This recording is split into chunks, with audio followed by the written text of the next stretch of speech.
కుమారుడు వచ్చిన దాని వచ్చాడు. ప్రార్థిస్తున్నాం ఆలోచన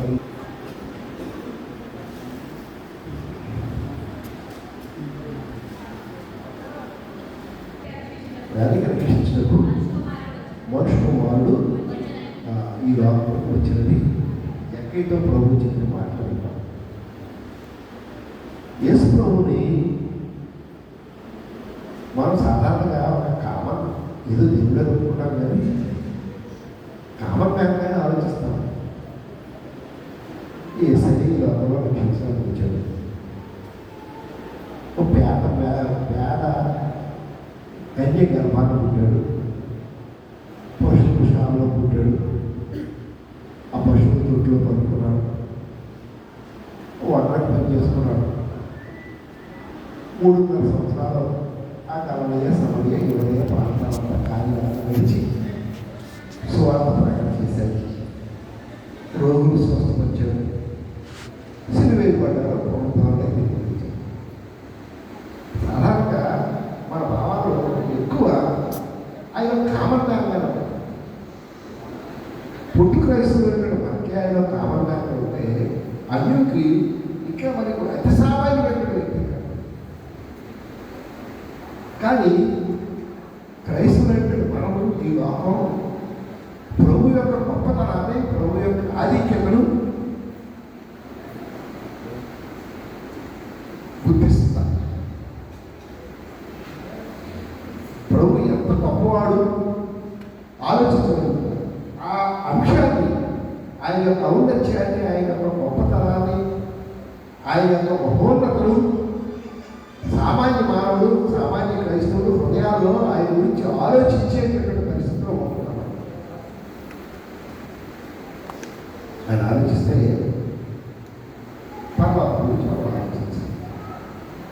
పర్వతం ఎలా ఉందో చూసారండి ఎప్పుడైనా. కానీ ట్రైబల్ ఏరియాలో మిషనరీస్ పరిచయం చేసేటువంటి ప్రాంతాల్లో చాలామంది చనిపోయినటువంటి వారు కొన్ని పరిస్థితుల్లో మిషనరీలు ప్రార్థన చేయగా పరలోకానికి వాళ్ళు చనిపోయి పరలోకంలో కొంతసేపు ఉండి కొన్ని గంటలు ఉండి వీరు ప్రార్థన చేయగా తిరిగి వచ్చి పరలోక దృశ్యాలు చెప్పినటువంటి సాక్ష్యాన్ని కొట్టున్నాయి. కొన్ని సాక్ష్యాన్ని విన్నా చెప్పడానికి సమయం లేదు, కానీ మనం కూడా జీవితంలో చూస్తే పరలోకం గురించి ఆలోచిస్తే ఆయన యొక్క మహోన్నతమైనటువంటి గుణలక్షణాలు, ఆయన ఎంత గరుడో మనం ఆలోచించవచ్చు. తిమోతి పొందుతుంటాడు, సమీపింపరాని తేజస్సులో, సమీపింపరాని తేజస్సులో ఆయన మాత్రమే వసిస్తూ అమరత్వం కలిగినటువంటి వాడు. సమీపించలేదు ఎవరు, కామన్ ఎవరు సమీపించలేదు. ఎవరి దేవుడు సృష్టించినటువంటి సూర్యుడు మనం మేము చూడగలమా? మనకు దగ్గరగా ఉన్నటువంటి చిన్న నక్షత్రం, ఆ నక్షత్రాన్ని మనం చూడలేకపోతే కోటాను కోట్ల నక్షత్రాలను సృష్టించినటువంటి మహాగరుడైనటువంటి దేవుడిని మనం సమీపించగలము. సూర్యుడిని కొన్ని వేల కిలోమీటర్ల దూరం ఉంటే మన దగ్గరికి వెళ్తే బస్ అయిపోతాం, బాడీ బస్ అయిపోతాం. అలాంటి దేవాదేవుడిని మనం సమీపించగలం. పరలోపల ఔన్నత్యం చూస్తే చక్కగా పరలోకంతా ఒక స్పటికం వలె క్లియర్ క్రిస్టల్ వైట్ బంగారు వీధులు ఉంటాయి. ఆ వీధుల నుంచి పరలోకంలో చుట్టూ చూస్తే 12 అమూల్యమైన రత్నాలతోటి పునాది వేయబడి ప్రాకారం కట్టబడింది. చక్కగా 12 విలువైన ముత్యాలు పెట్టి వాటి యొక్క కుమారులు వ్యాపించబడి ఈ పరలోకంలో మన ప్రకటనలో ఉంది. ఆ పరలోకంలో చక్కగా సూర్యకాంత పద్మరామం పూర్ణ బట్టి గరుడైనటువంటి మా దేవుడు తండ్రి కుడి పార్శ్వాన్ని ఆశీర్వదిస్తాడు. ఆయన సింహాసనం మరకతంతో చేయబడినటువంటి ఎందరో సుఖపోయి ఉంటాడు. ఆ సింహాసనం మీద ఆశీర్వదిస్తాడు. చుట్టూ 20 పెద్దలు కూర్చుంటారు. చుట్టూ 4 జీవులు ఉంటాయి, 7 ఆత్మలు ఉంటాయి. మరి లెక్కనే అనేకమైనటువంటి అనేకమైనటువంటి జనాంగాల నుంచి వంశాల నుంచి వచ్చినటువంటి రకరకాల ప్రజలు ఉంటారు. ఇంకా కోటాను కోట్ల దేవతలు ఉంటారు. సేవకులు, దేవతలు, common angels, different angelic association. వీళ్ళందరూ నిత్యము యెహోవా పరిశుద్ధుడు, యెహోవా పరిశుద్ధుడు, యెహోవా పరిశుద్ధుడు, సర్వలోకమైన నైపుణ్యులను గొప్ప దాన ప్రకారం గొప్పపడుతున్నారు. ఇలాంటి మహామహుడైనటువంటి అద్భుతమైనటువంటి వ్యక్తి తన సర్వస్వాన్ని ధీరుడుగా, రిక్తుడుగా తను తాను తగ్గించుకొని ఒక చిన్ని మానవ దేహంతో కన్య మరియ గర్భంలో ఉద్భవించబడినటువంటి ఎంత గొప్ప విశేషం. అందుకే నీళ్ళు ఆవిష్కారం అంటారు. అతను చంద్రమండలం మీద కాలు పెట్టాడు. అనేక మందికి చెప్పారట, నీళ్ళు ఆవిష్కారం ఈజ్ ఎ గ్రేట్ పర్సన్. చంద్రమండలం మీద అతను కాలు పెట్టాడు, ప్రపంచం ఇది గొప్ప అద్భుతం అని చెప్తే నీళ్ళు ఆవిష్కారం కామెంట్ చేశాడు.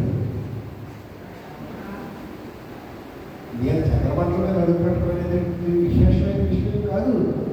దేవాది దేవుడు పరమను గురించి భూమి మీద ఉద్భవించబడినటువంటి గొప్ప విషయం. అంటే మనం ఆలోచిస్తే ఎంత ఉన్నతమైనటువంటి వ్యక్తి ఈ భూమి మీద వచ్చాడు. ఒక కామన్గా ఏమీ లేని వాడికి తను రిక్తులు చేసుకుని మనుషుల పోలిక పుట్టి మరణం పొందినంతగా, శిలువ మరణం పొందినంతగా విజయం కలిగినటువంటి వాడై ఆయన ఆకర్షించినటువంటి ఆయన అమూల్యమైనటువంటి త్యాగము, ఆయన జన్మము, ఆయన పరిచర్య ఆలోచిస్తే మనం ఎప్పటికీ మన ఎవరో ఆలోచిస్తే మట్టి మనుషులే కదా. అతలో కనపడి అతలో మాయమైతే ఆవిడటువంటి వారే కదా. ఒక క్షణమందరమైనటువంటి జీవితం కలిగినటువంటి వారే కదా. ఆయనను మనల్ని ఎంతగా ప్రేమించాడంటే ఆయన అక్కడ ఉండడానికి ఇష్టపడలా, మన దగ్గర ఉండడానికి ఇష్టపడుతున్నాడు, మన హృదయాల్లో ఉండడానికి ఇష్టపడతాడు, మనతో ఉండడానికి ఇష్టపడుతున్నాడు. He's standing at our door, knocks door and knocking. Will you let me come into your heart? నీ హృదయంలో రావడానికి నన్ను అనుమతిస్తారా? Give me a room, give me a small place to me. ఈ రిక్వెస్ట్ అడుగుతున్నాడు. అయ్యా హృదయ ద్వారంలో నిలబడతాడు, కొంచెం స్థానం. ఈ మందిరాన్ని ఇవన్నీ ఉండడానికి ఇష్టం లేదు, హృదయం ఉండాలని ఆశపడుతున్నారు. తులమల మహారాజు ప్రమాణమైన స్వర్ణదేవాలయం కట్టి అంటాడు, అయ్యా ఆకాశ మహాకాశాలు పట్టలే నేను. ఆయనట ఆకాశ మహాకాశాలు పట్టుకునేది నేను కట్టినటువంటి చిన్న మందిరం నిన్ను పడుతుందా. అలాంటి మహామహుడైన వ్యక్తి స్థానిస్తే చిన్న హృదయంలో కూడా కష్టపడతాడు. నన్ను చూసి ఏ నరుడు బ్రతుకులంటాడు మోషింది. ఆయన చూసిన ఎవరెవరో బ్రతకలేదు. నేను చూడాలని ఆశ తయారంటే మా దేవుడండి ఆయన తన యొక్క స్వరూపంలో మానవ స్థిరించి వారితో నిత్యం ఉండడానికి, వారితో సహవాసం చేయడానికి ఇష్టపడతాడు. తన ప్రజలైన ఇశ్రాయేలు కానాల నుండి 540 సంవత్సరాలు ప్రయాణం చేస్తుంటే ఆయన పరలోకంలో ఉండి నడవడానికి నడుతురు. కానీ ఆయన పడలేదు. Came down between Israelites. వారి మధ్యకి వచ్చాడు. పగల మేఘస్తంభం కాదు, రాత్రి అగ్నిస్తంభం కాదు, వారితో ఉండి వారిని నడిపించినటువంటి మహామహుడైనటువంటి. అందుకని అష్టమూర్తులు 17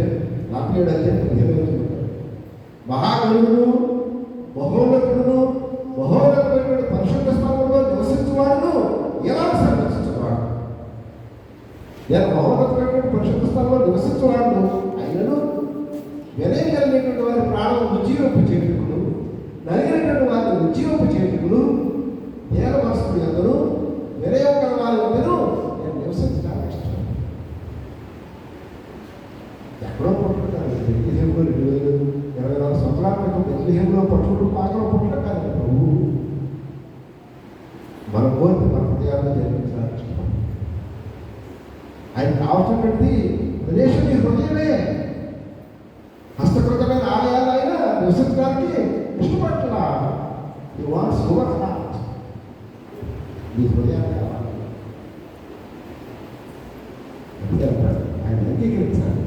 తను ఎందరు అంగీకరించరు అనగా తన నామందు విశ్వాసం వారికి అందరికీ ఆయన కుమారులకు అధికారం ఇది గౌరవించి ఆయన లోపల జన్మించలేదు కాదు, ఎలా జీవించాలో మనం నేర్పించాలి. ఆయన పరిచయం చేయించుకోవడం రాలేదు. అదే అక్కడ మనిషి కుమారుడు పరిచారం చేయించుకోవడం రాలేదు, కానీ పరిచారం చేయుటకును అదే ప్రతిగా విమోచన క్రియలుగా తన ప్రాణం ఇచ్చినప్పుడు లోపలికి వచ్చిందని చెప్పి దాన్ని పరిచయం చేయడానికి వచ్చాడు. శిష్యులందరూ లైన్లో రండి, ఒక్కొక్కరు పాదాలు ఆయన కడి గట్టిగా చూస్తాడు. ఎంత ధీరుడు, ఎంత సాత్వికుడు, ఎంతగా తగ్గించుకుడు, ఎంత ఔరచింది.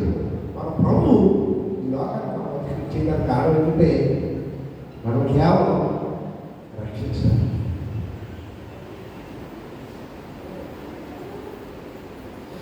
చెప్పాడు కదా దేవతలతో ఏ చెప్తాడు.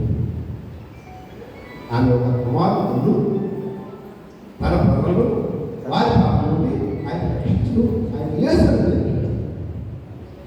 మనం రక్షించడానికే వచ్చాడు.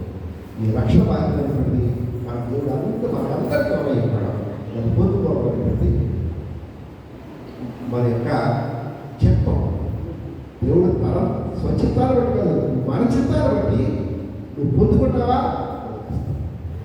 అదే అక్కడ పౌరులు ఇదే రక్షణ సమయం, ఇదే అనుకూలమైన దేవుడు ఇచ్చే రక్షణ పొందుకుంటున్నావా, దేవుడు మన హృదయాలు జన్మించడానికి ఇష్టపడుతున్నావా అనేది మనం ఆలోచించాలి. ప్రత్యేకమైన సమయంలో పెద్దల క్రిస్మస్ కనుక పెద్దలు మాటలు చెప్పాలని నేను అనుకుంటున్నాను.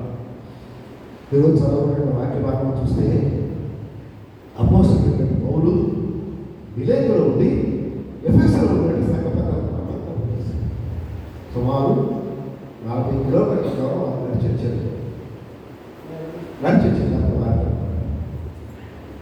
పౌరు గారి పరిచయం గురించి ఆలోచిస్తే ఆయన చుట్టూ ఉండండి సంఘాలు కట్టడం, అక్కడక్కడ ప్రయాణం చేసుకుంటూ 3 ప్రయాణాలు సంఘాలు కట్టడం, సంఘాలు స్థాపించడం, అక్కడ సంఘ పెద్దలను ఏర్పాటు చేయడం, సంఘాలు కాదు చెప్పి ఆయన పురుషులు సంఘాలు చూసే బాధ్యత ఎవరిది అంటే ఎవరిది, కానీ ఇక్కడ బాధ్యత ఎవరిది? పాస్టర్ గారిని, సీఆర్ గారి. నెలకోసారి వచ్చే పాస్టర్ గారికి, వారంకోసారి వచ్చే సీఆర్ గారికి సంఘాల బాధ్యతలు సంఘాలంగా నడిపినప్పుడు ఎంతవరకు చేయాలి? ఎవరు చేయాలి? సంఘం యొక్క బాధ్యత సంఘంలో ఉండేటువంటి సంఘస్థులు చేయాలి, సంఘంలో ఉండేటువంటి వృద్ధులైనటువంటి వారు చేయాలి. ముఖ్యంగా మీరందరికంటే బాధ్యతాయుతమైనటువంటి సంఘ పెద్దల బాధ్యతను ఏం చేయాలి? మొట్టమొదటి సండే స్కూల్ ఇది నార్మల్ రాబో కాలం మంచి పంట వారంటే వ్యవసాయకుడు విత్తనం దగ్గర నుంచి అది మొలకెత్తడం దగ్గర నుంచి అది పెరగడం దగ్గర నుంచి ఊడు పొడుచడం దగ్గర నుంచి దానికి ఎలాగ సెంచరీ చేయాలి, ఎలాగ ఎరువులు చల్లాలి, ఎటువంటి విత్తనాలు సెలెక్ట్ చేసుకోవాలి, ఎలాగ వాటిని నాట్లు నాటాలి, ఎలా పంట పండించాలి అనేటువంటి వ్యవసాయదారులు చూసినట్టే సంఘపెద్ద వ్యవసాయం ఆ చిన్న హృదయాల నుంచి దేవుడి యొక్క విశ్వాసం దైవతుంది మనం ఏం చేస్తాం? సండే స్కూల్ టీచర్ గారు చెప్పి అమ్మ ఇది బాధ్యతలు చూసుకోవాలి. కానీ సండే స్కూల్ టీచర్ గారు అన్నారు పిల్లలు ఏం నేర్చుకుంటున్నారు, వారి పరిస్థితి ఏమిటో, వారి ఆధ్యాత్మిక స్థితి ఏమిటో, వాళ్ళు నడవలసిన వాళ్ళ అక్కడే నేర్పిస్తారా, మనం నేర్పించాల్సిన బాధ్యత లేదా అని సంఘటన. రెండో విషయం ఎవరస్తులు పరిస్థితి ఎలా తెలుసు. గ్రామాల్లో ఎవరస్తులు చాలా దారుణమైన పరిస్థితి ఆలోచించారు. సంఘటనలో ఎవరస్తులైనటువంటి వ్యక్తులను బిడ్డలను ఎలా రక్షణలో తీసుకురావాలని ఆలోచిస్తారు. మాటలు అన్నటువంటి పరిస్థితి గ్రామాల్లో కూడా త్రాగుతో పాటు మాదక ద్రవ్యాలు ప్రవేశించి సాతాను కావాలన్నటువంటిది మీరు నేను కాదు, సాతాను కావాలన్నటువంటిది ఎవరస్తులు ఆ వయసులో వారిని పాడు చేస్తే జీవితకాలం అంతా నరకానికి నడిపించడానికి, సమాజాన్ని పాడు చేయడానికి వారు చక్కగా వాడుకుంటారు. ఈ స్థితిలో ఎవరస్తుల గురించి మనం ఆలోచిస్తున్నాం.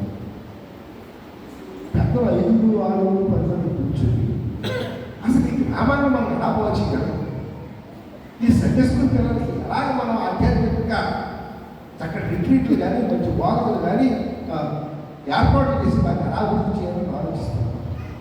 ఎవరసలు ఇలా ఉన్న పరిస్థితుల్లో వారిని ఎలా బాగు చేయాలి, వారికి అవసరమైతే కూర్చొని పిలిచి మాట్లాడాలి, భవిష్యత్తుకి వారి బుద్ధి చెప్పాలి అని ముందు మనం ప్లాన్ చేస్తాం.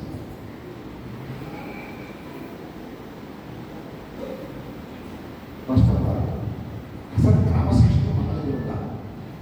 మనం ఆలోచించుకోవాలి ఏంటంటే ఇవన్నీ చేసేందుకు మన దగ్గర క్రమశిక్షణ ఉండాలి. క్రమశిక్షణ మనం పాటించగలుగుతున్నాం. అసలు ఒక రోల్ మోడల్గా మనం సొసైటీలో మనం ఉండగలుగుతున్నామా? మనం చూచి తండ్రిని చూసి కుమారుడు నేర్చుకున్నట్టు సంఘ పెద్దలు చూచి సంఘస్థులు ఎవరస్తులు నేర్చుకోగలిగినటువంటి పరిస్థితిలో ఈరోజు మనం ఉండగలుగుతున్నామా? సమయానికి దేవాలయం రాగలుగుతున్నాం. ఇవన్నీ మనం చేయగలిగినటువంటి డిసైడ్స్ దట్ మీరు మామూలుగా ప్రతి ఒక్కరు చేయగలిగినటువంటి పని. డిసైడ్ దిస్ ఇది కాకుండా చేయాల్సిన పని ఏంటంటే మనం సంఘ పెద్దలుగా గుడితన బాధ్యత అప్పచెప్పారు. దేవుడు పౌరు గారి ద్వారా శ్రమిస్తున్నాడు. మీరు ఎవడైనా రోగి అయి ఉన్నాడా? సంఘ పెద్దలు వారు ప్రభునామం నూరు రాచి ప్రార్థన చేస్తే విశ్వాస సహితమైన ప్రార్థనలోని అంటే సంఘ పెద్దలు గుడితన బాధ్యత ఏంటంటే ప్రార్థన చేసి రోగగ్రస్తులను స్వస్థపరిచేటటువంటి గొప్ప ఆధిక్యత పంపించారు. ఈ పరిచయం చేయాలంటే సంఘ పెద్దలు మంచి ప్రార్థన చేయాలి. ముందు సంఘస్థం కాదు, సంఘ పెద్దలు తమ హృదయాలు దేవుడికి సమర్పించారు.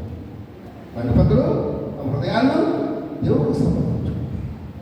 మంచి ప్రార్థనా జీవితం కలిగి ఉంటే, భయభక్తులు కలిగి ఉంటే, ఎవరు వేరే చూపించుకోలేనటువంటి పరిస్థితుల్లో సంఘ పెద్దలు కలిగితే, అనేక రోల్ మోడల్ ఉంటే సంఘం అంతా ఆధ్యాత్మిక అన్ని రంగాల్లో ఫలాభివృద్ధి చెందుతుంది. అటువంటి మంచి అభివృద్ధి, మంచి గుణలక్షణాలు ప్రభు సంఘ పెద్దలను అనుగ్రహించి సంఘాలను పురోగతులు నడిపించి ఆత్మీయంగా ఆయన ఇచ్చిన ఆయనకు వారసులు అవడానికి దేవుడు తన కుటుంబంలో మీకు అందరూ అనుగ్రహించుగా అవకాశం ఇచ్చినటువంటి అయ్య గారికి నా ప్రత్యేకమైన వందనాలు. అలాగే వేదిక ప్రతి ఒక్కరికి నా ప్రత్యేకమైన వందనాలు తెలియజేస్తూ నా మాటలు ముగిస్తున్నాను.